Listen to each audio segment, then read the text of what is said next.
since the chairman is the most important person that you're going to acquire, I'm going to go through what an ideal, not a perfect situation, because a perfect situation would be James and I went to school. I went James' father as a chairman. I said, can we have lunch at the Reform Club or the London Capital Club or one of the clubs I belong to? What do you think your dad would think about coming on the board? And of course, James is like this. He's, what about me? That's the... That's the way. Yeah, that's exactly the way. What about me? And I'd say, of course, we need a finance director, blah, blah, blah. And James said, oh, really? Who did you have in mind? Yes. Who did you have in mind, actually? And but that's the ideal way, That's the easy way. And to be fair, when I first came to London, I had some very nice guys that were kind to me. The guy, I can't think of his name now, the CEO of British Rail, befriended me. And, he held me by the hand and showed me the ropes. And a couple other guys like that. But we're not going to do the ideal way, but just keep your dad in abeyance there in case I run into trouble here. So, other than that way, you're going to go and link LinkedIn. You're going to look in LinkedIn, and you're going to look for those affinities. Now, Jose, you and I aren't going to see too many affinities from guys that we know from the old neighborhood. But some of you in this room will have gone to schools, been in companies that have high performance, fairly high profile people. I'm sure Rose knows some high performance people. I happen to know Walter Burdick, as I told you, from IBM. And I used to know the CEO of IBM Europe. His name escapes me now. But so you'll find somebody. You'll send an email. I like call first, email second. I've already told you, other guys, other mentees like email first, call second. Now, there's probably a reason why I like call first, email second, because I'm not afraid to call. Okay? Most people want to send a nice professional email followed up with a call. And you don't wait 3 weeks, 3 months. You send an email and you follow it up with a call in 3-4 days. And you probably will get through to one of his secretaries. And I'm going to keep saying he, although this all applies to high-performance women that you would ask to be your chairperson to. But I'm just going to keep saying he. So you call the assistant, the gatekeeper, and some of these guys will have more than one gatekeeper. Some of these guys will have 1 or 2 gatekeepers. In fact, some will even have 3 gatekeepers. And they don't list that on the website. The witches that hold the keys to their office. But the first time you call the office, you'll find out, and you'll see who's in charge. And the person you want to be in charge is the guy that fills his diary. Does everybody know what that means? The guy that makes his appointments, fills his diary. Appointment books are called diaries in Britain. So you want to talk to that woman, and it's normally a woman, not always a woman, but almost always a woman. And so you'll want to talk to her and say, hi, my name is Rufus Doofus. I'd like to see Lord Percy Shitbag. I sent an email. Is there any way of me ascertaining whether Lord Percy actually read it? A lot of the big hitters don't read their emails first. A lot of the big hitters have their emails screened. Okay? I'm an exception. I read most of my own emails and I do my own stuff. But most people don't because they're inundated. They're inundated. And so so she'll tell you, well, he doesn't read his own emails. And what was it about? And it was about me making an appointment. He said, well, I'm the person because I fill his diary. I'm responsible for that. Oh, hi. Well, let me introduce myself. I didn't mean to be so rude.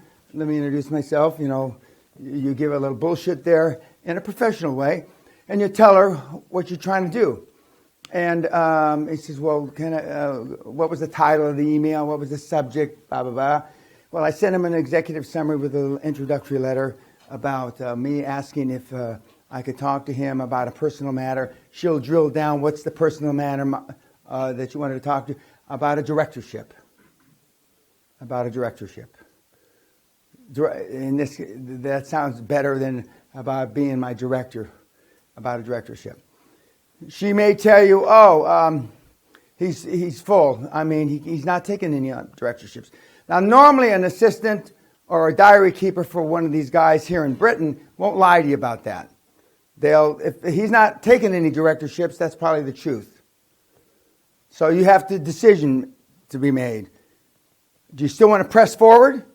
Decision tree, simple decision tree. Do you still want to press forward even though this witch has told you that he's not taking any directorships? Or do you want to fold up your tent and go to somebody else? I recommend you push forward, if nothing more for the practice. For the practice. You'll be more inclined to fold up your tent and leave like a gypsy in the night. For all the reasons that I've hammered for days and days and days. But let's just say you do it my way and you press on. Okay. So, I really believe, I know, I've read his background, yada, yada. I think this is really an opportunity that he consider. And then you start dropping not the bombs, you start dropping the information. Well, we went to the same school, whatever you can gather from his LinkedIn past. I'm from Bristol, he's from Bristol, whatever it is. You want some affinity to build up to give her some reason to believe in you enough to let you squeeze by, perhaps. Sometimes it works, sometimes it doesn't. As you get more smooth, it'll work better. But even when it works, it may work 1 out of 5 times, 1 out of 4 times. If you're really good, it'll be 1 out of 3 times. I'm pretty good, I'm better than 1 out of 3, but I've been doing it for a long, long time, and I'm pretty smooth. So the idea is that from her, you want to ensure that he reads the executive summary and the short introductory paragraph. That's all you're wanting. So if she filters through his emails, she can make sure that it's in his inbox so he reads it. So when you write this paragraph with the executive summary, it's got to be compelling. The one thing the English do, the British do, is they write well. Almost all Brits write well. And so the introductory paragraph and the executive summary from a British point of view, not always, but almost always is well thought out. I guess they teach you to write better. Certain parts of the country or the world, they haven't taught that. And I'm talking about English speaking now. If you're a non-English speaking person writing to a English speaking person, then you want somebody else to write it. Because you only get one time to make a first impression. So find somebody that writes English well, speaks English and writes English well to write it for you. Sometimes, I've always been able to write, but I know guys use graduate students, use pre-law students to write the shit, and they pay them some, nominal amount of money to write. But he's going to look, he's going to look at it. If he looks at it, it's got to be right. It's got to sound right. It's got to look kosher. It's got to look right. So it's worth getting somebody else to write it. I can't emphasize that too much because, again, first you only have one time to make a first impression, and that first impression is what you're writing to them. And so, the getting somebody else is not disingenuous. It's not this. It's none of those things. You're just getting a professional person to write it. It's no different than a ghostwriter. My book, Jim Bullard was my ghostwriter, and he's a world-class writer. So, even though I could have written it, but I had him write it. It obviously sounds like me because he tarted up what I would write. Okay, so now he's got the email. She says, okay, I'll put it in his inbox. Now, what I used to ask, and I was only coming in at the beginning of when people used email, well, how long would you think it'll take him before he reviews it? How long do you think it'll take him before he reviews it? And she should know straight away because she knows how often she fills it up, the inbox. So she'll say, he goes through his inbox twice a week. He goes through his inbox every day. He goes through his inbox once a week, whatever that is. Well then, if you don't mind, can I call back? And you're still talking to her. You're not asking to be put through to him. And you call back.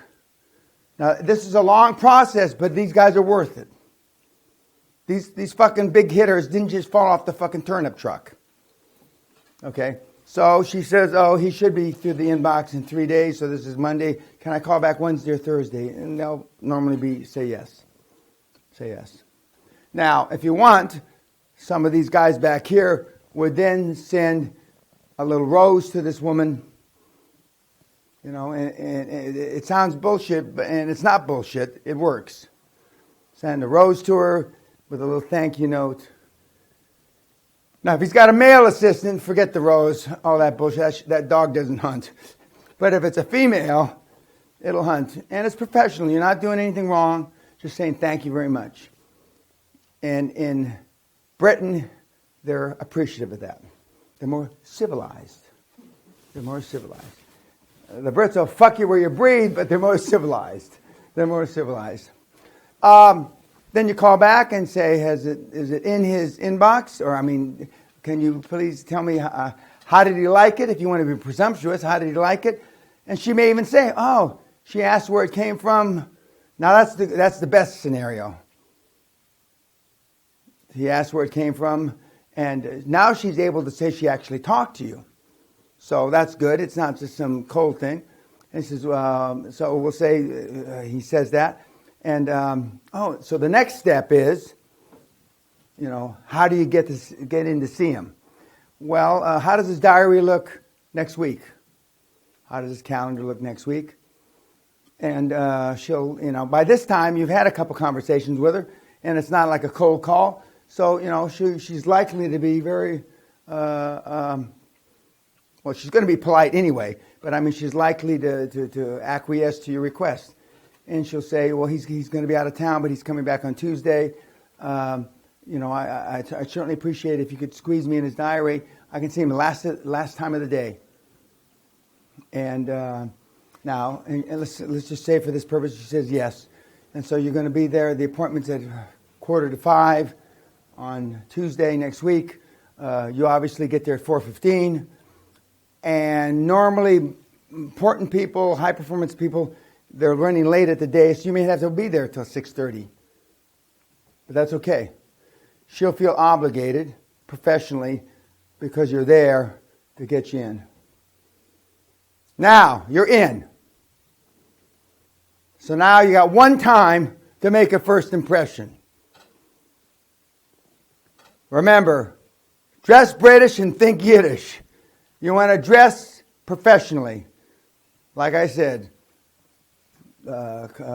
short hair, white shirt, no jewelry, simple watch. It can be all metal or a watch with a leather band. The leather band matches your shoes, etc. And you go in to show up to see her, and then you wait, and then he lets you in. So your talk should be no more than 10 minutes, no less than 3 minutes. You want to get, hello, Lord Percy. My name's Dan Peña. Thank you so much for taking the time. I realize this is at the end of the day.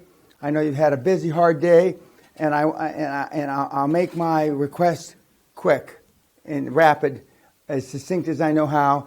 I'd like very much for you to consider a directorship on my startup company involved in XYZ. You've already said that in the executive summary. You've already said what your your idea is. Remember, now I'm talking to you now, I'm not talking to him. He's the first guy. You're the first man that I've approached. You're the first potential director I've approached. They like that. And it's the truth. They feel, that there is some... everybody wants to be first. Everybody wants to be first. I don't particularly want to be first. I just want to be richest. But that's a whole other story. And in the executive summary, you will have written that they're going to get free equity.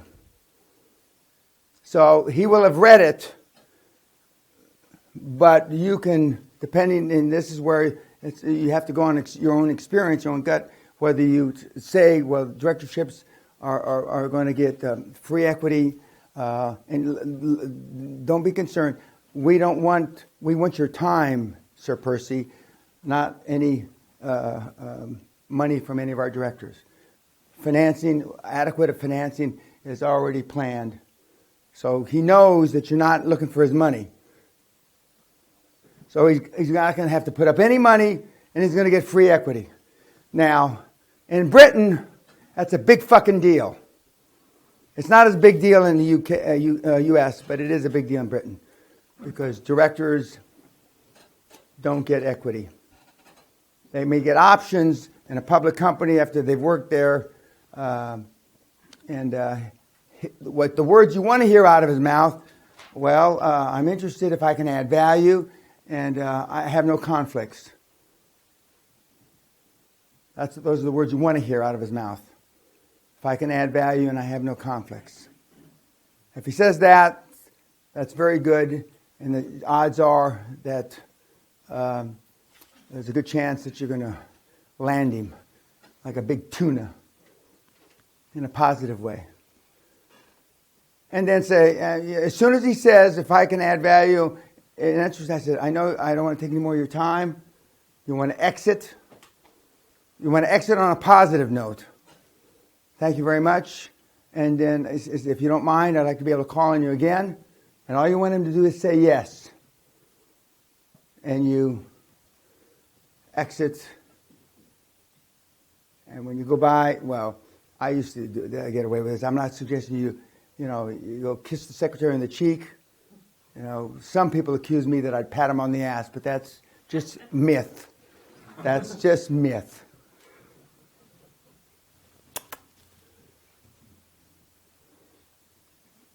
And that's it.